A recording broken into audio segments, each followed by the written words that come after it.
I love the way you communicate this because it takes into consideration human nature.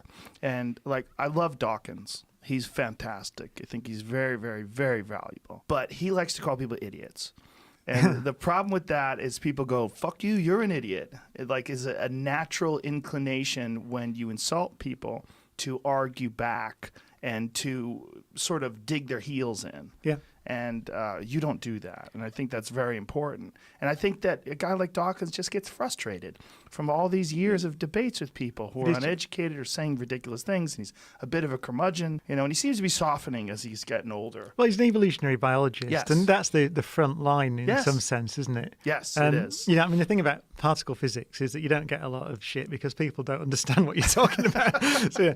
Whereas I think evolutionary biology is right there. So I understand his frustration. Oh, I do too. I mean, having said that, you know, I've kind of softened a bit over the years actually, because now I think at this point, both in the US actually and in Britain and in some other countries, we are at a point, you sort of alluded to it, where everybody's angry.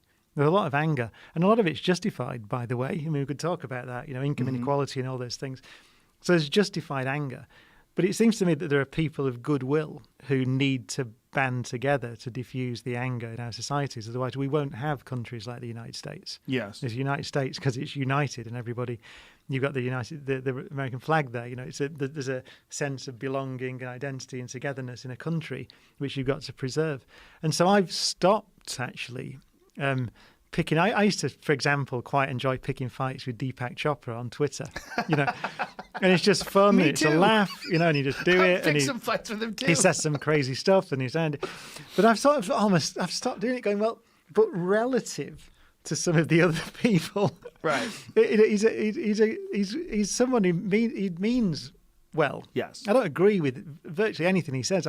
However, he's a well-meaning person. Yeah. And so I've started trying to seek common ground. Now, that's why I for example, gave a talk to the bishops that asked me to come. Yeah, I don't agree with them on the framework, their theological framework, but they mean well, most of them. Yeah. So I think seeking consensus and diffusing anger, as you said, it is incumbent on all of us, especially people like us who have a public voice. We need to diffuse some of this anger because otherwise it will consume everyone.